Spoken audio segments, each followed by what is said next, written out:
Viernes 19 de mayo. Capítulo 1. La sintonía del programa dio paso al presentador que, acomodado en su sillón y con una sonrisa de oreja a oreja, continuaba el espacio después de unos momentos publicitarios. El reality show con más audiencia televisiva de la actualidad continuaba proyectando sus morbosos contenidos en casi cada hogar del país, con más de 6 millones de espectadores cada noche. Un fenómeno televisivo que sobrepasaba cualquier otro programa audiovisual de este tipo de los últimos 20 años. El conductor del mismo era el presentador del momento.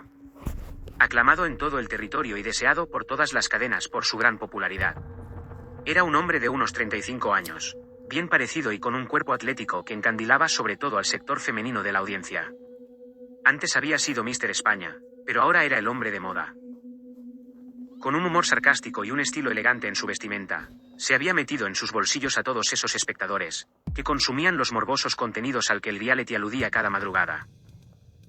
Un programa que abordaba distintas facetas de esos temas en este tipo de espacios. Humor, sucesos, crímenes, política, y por supuesto aquellos misterios sin explicación alguna que habían, o iban ocurriendo en el transcurso de la vida cotidiana. Estaba dividido por secciones o bloques, y en esta última parte estaba dedicada a esos hechos paranormales sin una respuesta obvia o coherente. Hoy se trataba el misterio de personas desaparecidas sin dejar rastro y que nunca más aparecieron. El planeta entero estaba repleto de este tipo de historias. Un asunto muy tratado en otros diversos programas de radio y televisión, pero que siempre habían sido interesantes, precisamente por la incertidumbre de no saber dónde iba a parar toda esa gente. El plató era muy amplio. Tenía un sector donde el público tenía un lugar privilegiado para disfrutar de él en vivo y en directo. Con un aforo de más de 70 personas que cada noche ocupaban y se acomodaban en los asientos de plástico, colocados allí a tal efecto. En la parte opuesta, había una gran mesa circular y en ella se sentaba el conductor del programa y los invitados circunvalando la misma. Detrás de todos ellos una gran pantalla que cubría toda la longitud del plató que les servía como fondo. En ella se proyectaban imágenes diversas según el asunto que se tratara en cada sección, y que hacía función de decorado digital. Esa noche el invitado era un prestigioso psicólogo y también parapsicólogo colaborador habitual del programa. Era un hombre rozando los 60 años, que había dedicado casi toda su vida a investigar todos esos asuntos enigmáticos y sobrenaturales. Tenía el cabello canoso, era muy alto y también vestía elegantemente. Este se sentaba en un lateral de la mesa circular a la derecha del presentador. Los otros asientos en esta ocasión permanecían vacíos. Marcelo Sanz, así se llamaba el conductor del espacio, que dirigiéndose a la luz roja de la cámara central puso en contexto a los espectadores. Tenemos con nosotros como cada semana llegados a este punto del programa a Roberto Minda. Cambió su mirada hacia el invitado cuando lo dijo. El público allí presente le recibió con un caluroso aplauso. Este último les correspondió haciendo un ademán con su cabeza. Una sintonía de corte tenebroso resonó en el estudio dando paso al contenido de la sección. Marcelo Sanz comenzó a hablar sobre el asunto. Hoy hablamos sobre desaparecidos. Gente que un día salieron de sus casas, de sus trabajos, y no se les volvió a ver. Dijo Marcelo fijando de nuevo la vista en la cámara central. Siempre me llamó la atención esas misteriosas desapariciones. ¿Nunca se llega a saber nada de ellos? Le preguntó al mismo tiempo que volvía a dirigir la mirada hacia el investigador.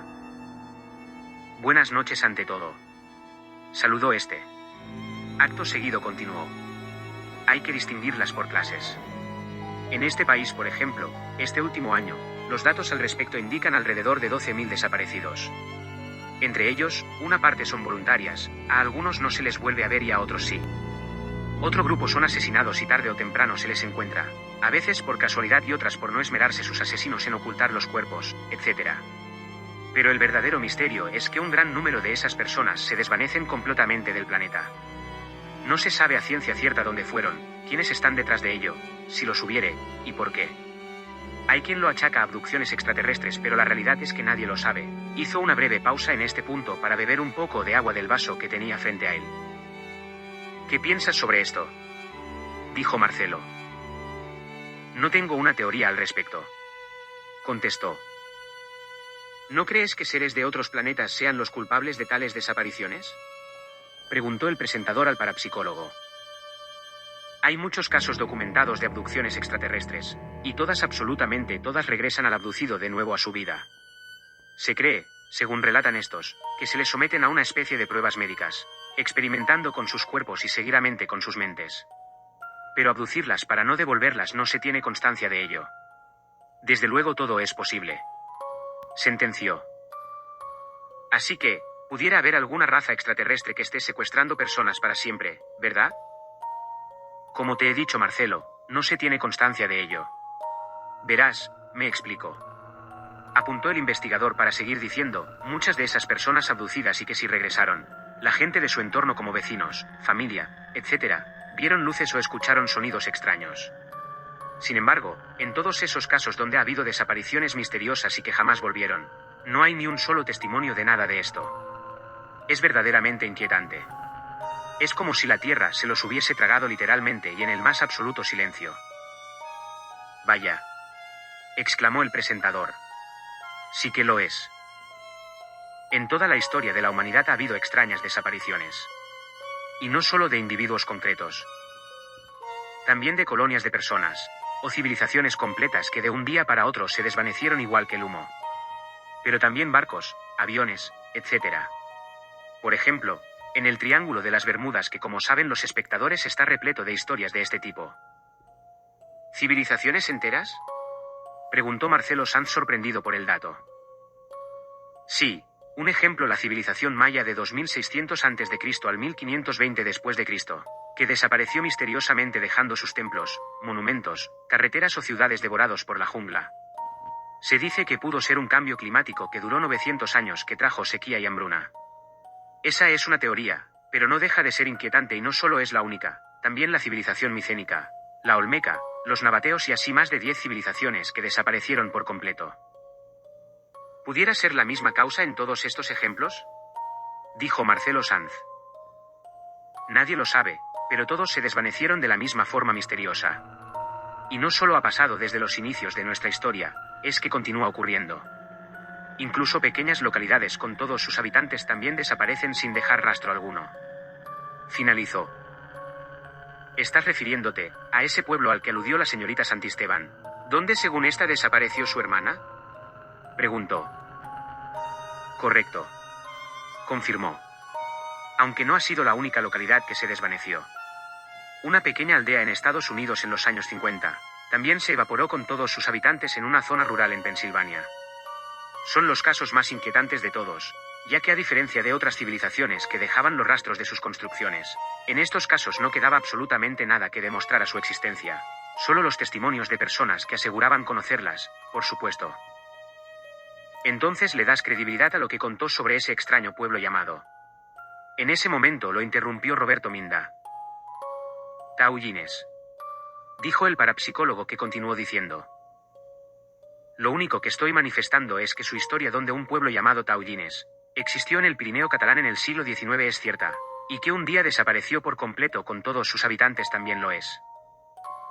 Entonces Roberto hizo una pequeña pausa y luego dijo, ¿la crees cuando informó a las autoridades que su hermana había sido asesinada, y más tarde comida por esos habitantes que se alimentaban de personas al mismo tiempo que viajaban en el tiempo?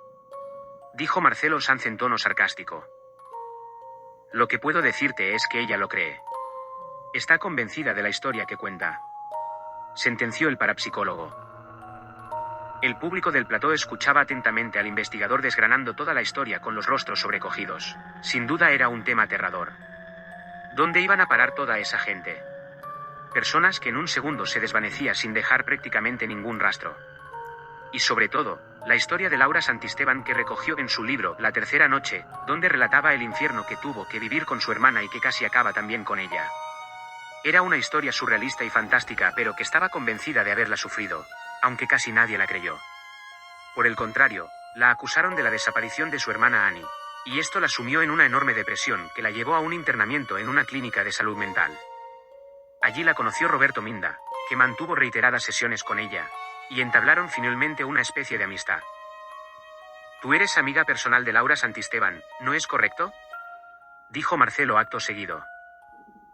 Sí, la conocí al poco de todo eso y se puede decir que tenemos una buena relación.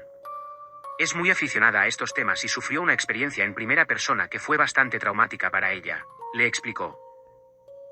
Roberto Minda volvió a hacer una pausa para beber de nuevo del vaso y luego prosiguió.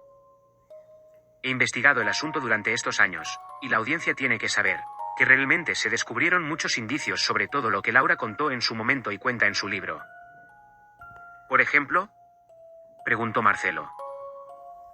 Las marcas que dejó la localidad en el terreno boscoso donde tuvieron lugar los acontecimientos, por ejemplo, eran exactamente iguales a las que dejó en otros lugares donde aparecieron esas mismas señales.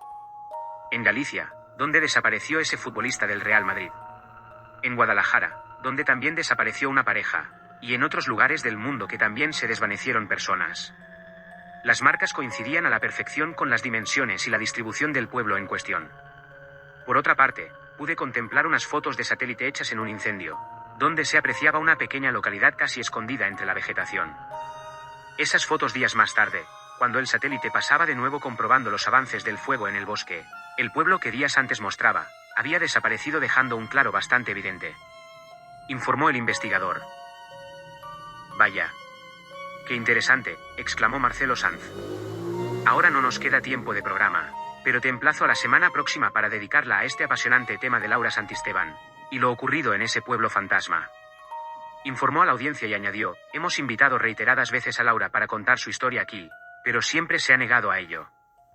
Lo intentaremos de nuevo para que la semana que viene esté con todos nosotros. Finalizó. Eso será complicado, dijo el parapsicólogo. Aunque yo sí que estaré como cada semana. Marcelo Sanz se despidió de los espectadores en ese momento. La sintonía del programa comenzó a sonar por los altavoces del plató. El público aplaudía a los integrantes del mismo, mientras que en la pequeña pantalla salían los créditos finales hasta fundirse todo a negro.